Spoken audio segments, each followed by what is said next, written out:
Chapter 11. Beauty and Duty.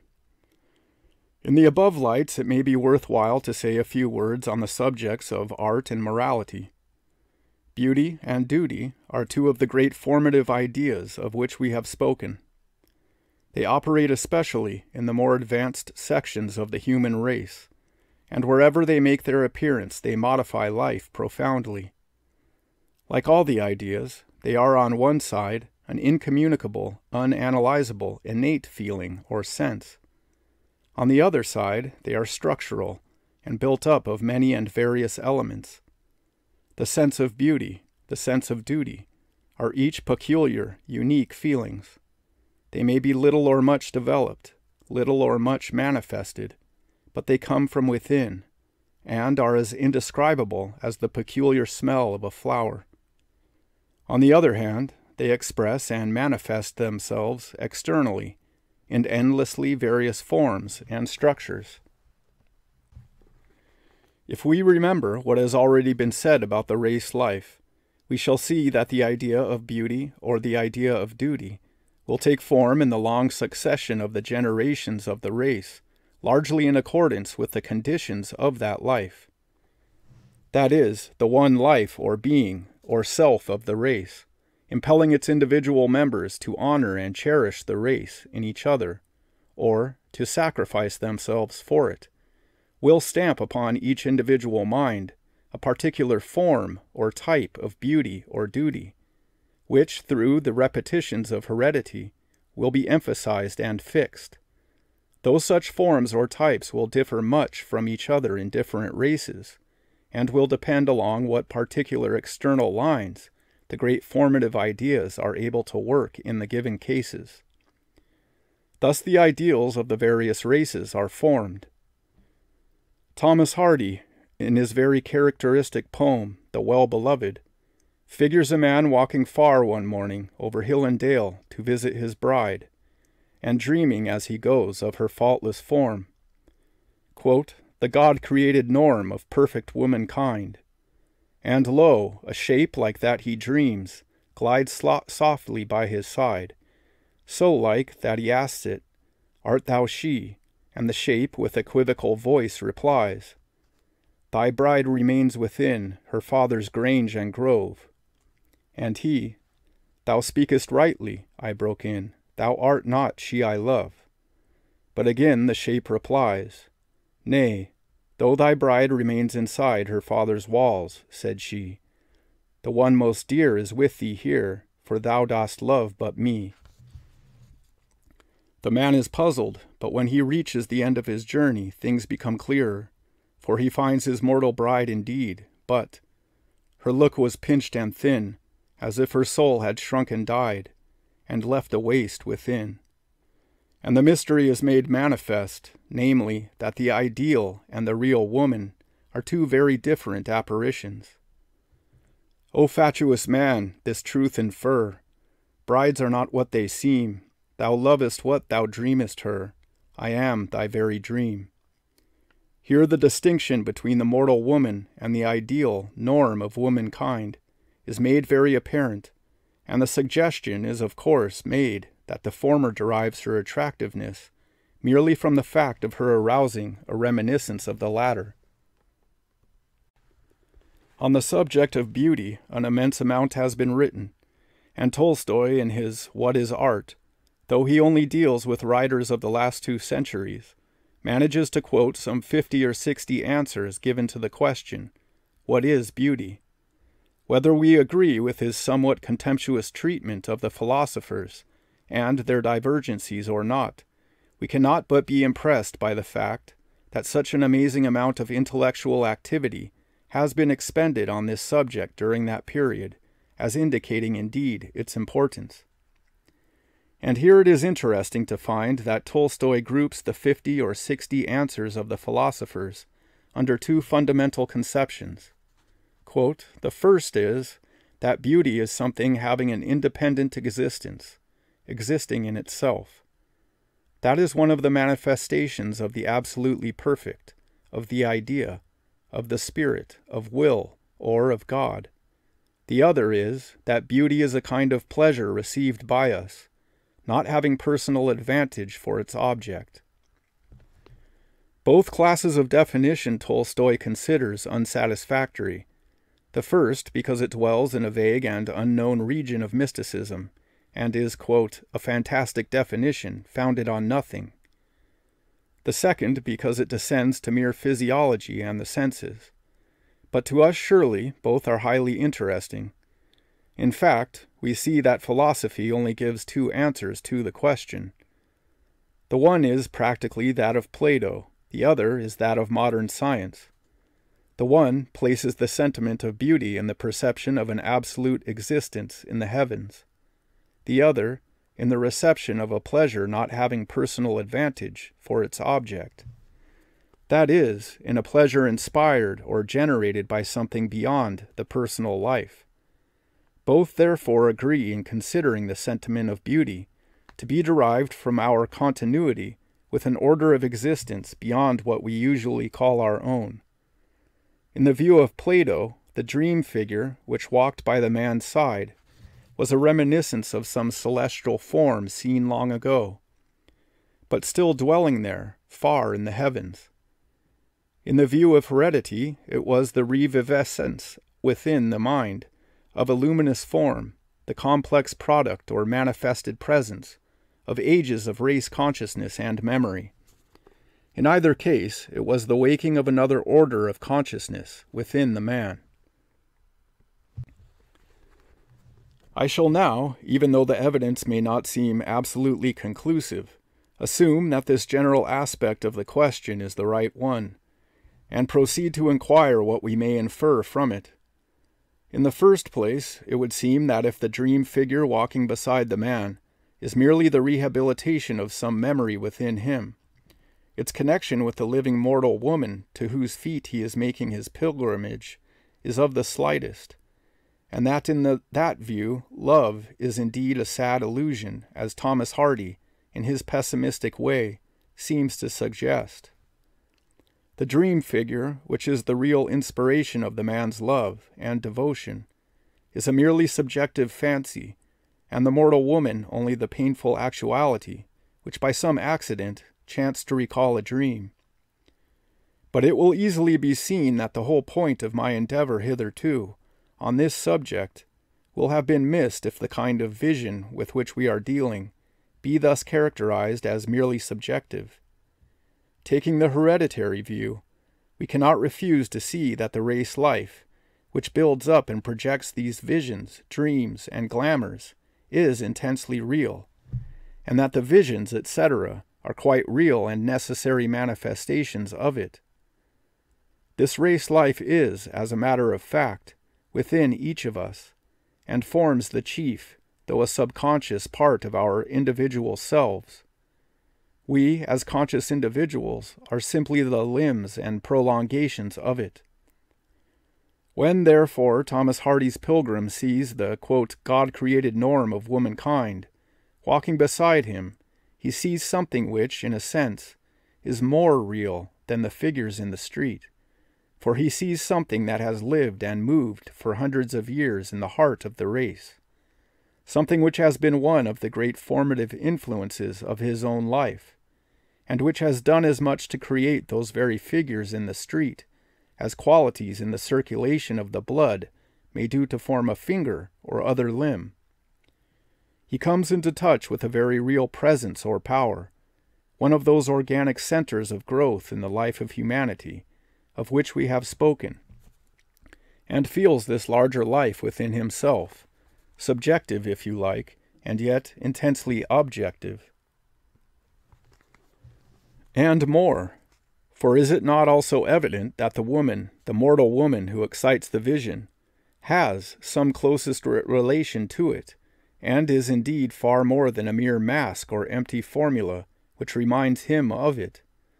For she indeed has within her, just as much as the man has, deep subconscious powers working, and the ideal which has dawned so entrancingly on the man is in all probability closely related to that which has been working most powerfully in the heredity of the woman, and which has most contributed to mold her form and outline. No wonder, then, that her form should remind him of it. Indeed, when he looks into her eyes, for all that she be pinched and thin, he sees through to a far deeper life, even than she herself may be aware of, and yet which is truly hers, a life perennial and wonderful. The more than mortal in him beholds the more than mortal in her, and the gods descend to meet. That there are many norms and ideals moving and working within the man, within the woman, and within the race, goes without saying, and these, as we have said farther back, are continually growing from age to age, accreting, advancing, and branching in the various sections, branches, families, individuals even, of the race. The gods are no changeless, inviolate beings, but, at any rate as far as their manifestation is concerned, may be thought of as continually growing, evolving, as Robert Buchanan says, fed with the blood and tears of living things, nourished and strengthened by creation's woes, the God unborn that shall be King of kings, sown in the darkness, through the darkness grows. Furthermore, it is pretty evident that, as each individual naturally stands more under the influence of one ideal or organic center than the other, and will differ from other individuals in the proportion and arrangement of his centers, so all will fall into groups, so to speak, under their various gods. Thus Plato, in the Phaedrus, explains that Zeus and the various gods move through heaven, each followed by a company of souls, who thus gain a glimpse of the things of the celestial world. And afterwards, when they are fallen to earth, each soul still implicitly belongs, quote, to that particular god of whose choir he was a member, and seeks for his love and mate among such souls. They then that belong to Zeus seek to have for their beloved one who resembles Zeus in his soul. Similarly, the followers of Hera or Apollo or any other god walk in the ways of the god, seek a love who is to be like their god, and when they have found him, they themselves imitate their god, and persuade their love to do the same, and bring him into harmony with the form and ways of the god as far as they can. Thus the man and woman, drawn together by great forces deep lying in the race, reveal to each other their own deep-rooted divinity. And truly, when love comes between them, there comes for the first time something like real knowledge. There comes also a transformation which may be seen, a change and glory which is as real and obvious to the senses as it is far-reaching and miraculous in spiritual significance. And may we not say, as Schopenhauer says, that it is in this meeting of the ideas that the sense of beauty, that the art sense everywhere consists. When an idea that is struggling for expression within us meets with and recognizes the same idea, itself indeed, expressed again in some outer form, be it man or woman, or flower, or slumbering ocean, there is an infinite sense of relief, of recognition, of rest, of unity. We are delivered from our little selves, our little desires and unrest, and with the eyes of the gods we see the gods. And I take it that it is much the same with the sense of duty. Much has been written about the categoric imperative and the stern daughter of the voice of God. It is sufficient to see that such expressions point towards a transcendent consciousness, without feeling it necessary to accept all they imply. The sense of duty derives primarily and essentially from the sense and the fact of oneness between ourselves and our fellows. Structurally, and through the centuries, it may grow and be built up in forms of laws and customs, and out of lower motives of fear and conformity. But ultimately, and in all these forms, it is the common life asserting itself, and the sense of the common life and unity. George Santayana, in his very suggestive book on The Sense of Beauty, points out that fear, involving subconsciousness of terrors, death, disease, etc., lies behind duty, while love, involving subconsciousness of health, vitality in all pleasurable things, lies behind beauty. And so we may see that the earlier consciousness of the race, wherein fear and the unfriendly gods play so important a part, gives birth to the sentiment of duty, while the later consciousness endues the beauty form. In Wordsworth we may discern the transition taking place. Flowers laugh before thee on their beds, and fragrance in thy footing treads. And among the Greeks already moral actions had become beautiful, and were accounted desirable, because they were beautiful. In the end, it is the sense of oneness and of the one life which underlies these two, and perhaps many other enthusiasms. And may we not think that both duty and beauty, the sense of morality and the sense of art, when they at last realize their own meaning, are taken up and surrender themselves in an idea of an even higher order, namely that of love. That this sense of the one life, of the race, or of humanity, is not a mere figment, but a very living reality, many folks' experience will testify. Sometimes, under deep emotion rousing the whole being, there comes a glimmering yet distinct consciousness of this age-long existence. Of such a mood Walt Whitman's poems show many examples, but none perhaps more striking than those first lines of Children of Adam.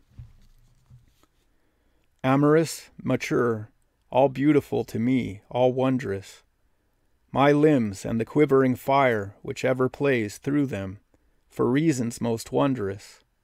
Existing, I peer and penetrate still, content with the present, content with the past. By my side or back of me, Eve following, or in front, and I following her, just the same. The existence of various orders of consciousness is a conception which is becoming familiar today. What with the subliminal consciousness of F.W. Myers and the psychical researchers, the subconscious mind of the hypnotists, the race memory and heredity of the biologists, the cosmic consciousness of some late writers, the ecstasy of the Christian mystics, and the samadhi of the Indian Gnanis, we have abundant evidence of a yet unexplored world within us, and some have sought to show that there is a complete gradation onwards from the mere consciousness of the animals through the self-consciousness of the human being, to family, tribal, and race consciousness, and so upward to the cosmic life and nirvana. The important thing, I think, at present, without attempting to go into any detail on the subject or to classify what is yet unknown, is to see that undoubtedly various orders of consciousness do exist, actually embedded within us, and that the words I and thou do not merely cover our bodily forms and the outlines of our minds, as we habitually represent them to ourselves, but cover also immense tracts of intelligence and activity, lying behind these and only on occasion coming into consciousness. Yet these tracts belong to us, and are ourselves quite as much as, and perhaps more intimately than, those commonly recognized. It is the waking of these tracts, and their inbrush on the field of ordinary consciousness, which is held to explain so many phenomena of our psychic and religious experience.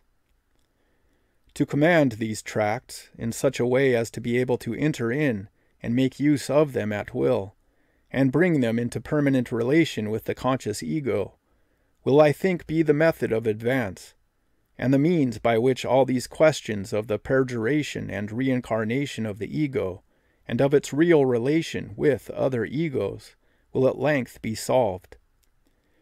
If we could by any means explore and realize what is meant by that letter I, if we could travel inward with firm tread to its remotest depth, and find the regions where it touches close, so close on the other forms of the same letter, if we could stand assured and look around us, in that central land where it ceases to convey the sense of difference and only indicates unity, and if then with lightning swiftness we could pass to the extreme periphery, where in its particular and invincible shape, it almost rejoices to stand alone antagonizing the rest of the universe. Why then, surely all would be clear to us, and gladness and beauty would be our perpetual attendants. It is through the deepening of consciousness that these results will gradually be obtained, and the forms of the race consciousness are perhaps intermediary stages on the way. For as we have seen, it is in the constitution of things that the large and harmonious should prevail over the petty and discordant, and there is a kind of necessity driving us in the happier direction. In memory and experience, the overlaying of images tends to the mutual obliteration of defects and excrescences, and the production of a composite and ideal finer than any single specimen.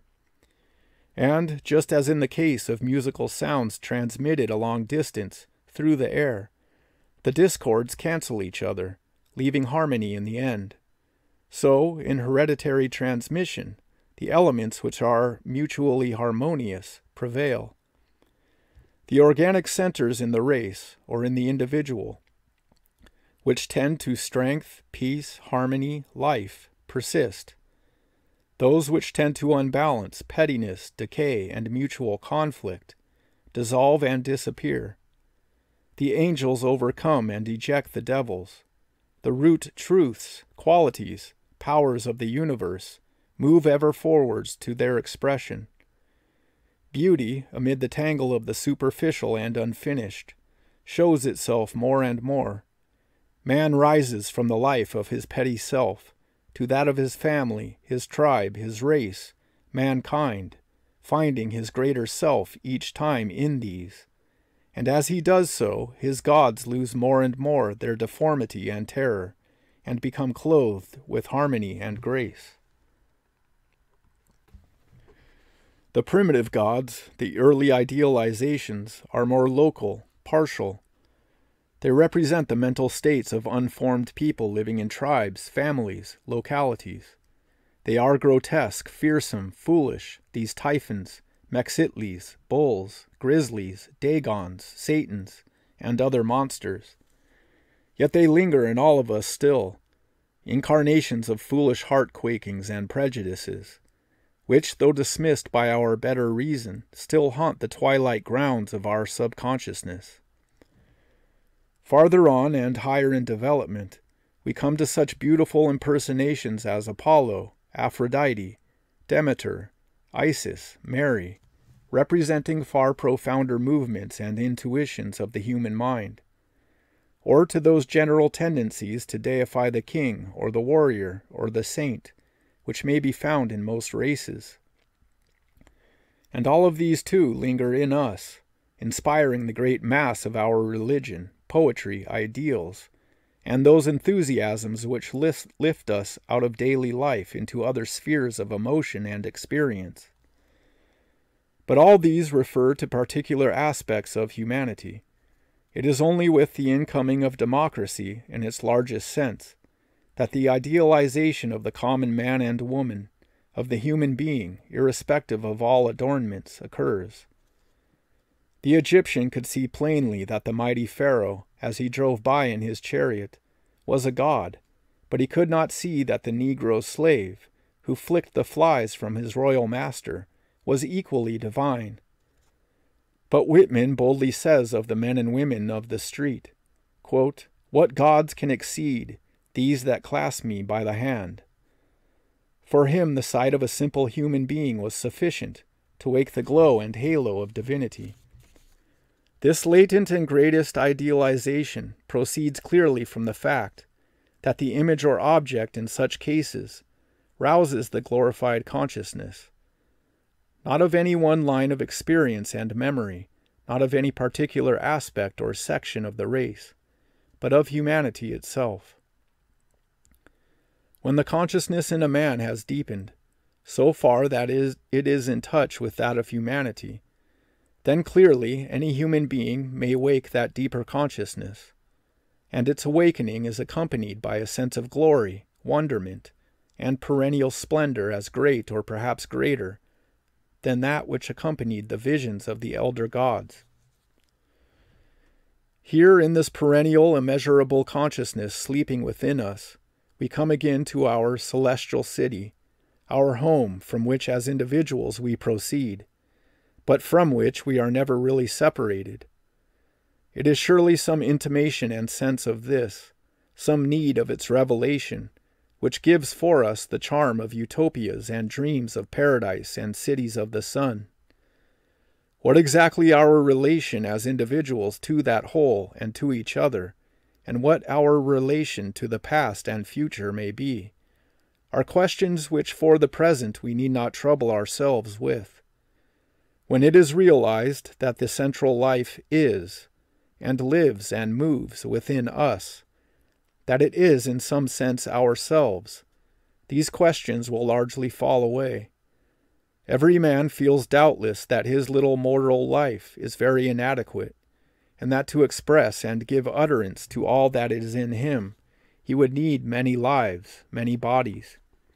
Even what we have been able to say here shows that the deeper self of him, that which is the source of all his joy and inspiration, has had the experience of many lives, many bodies, and will have.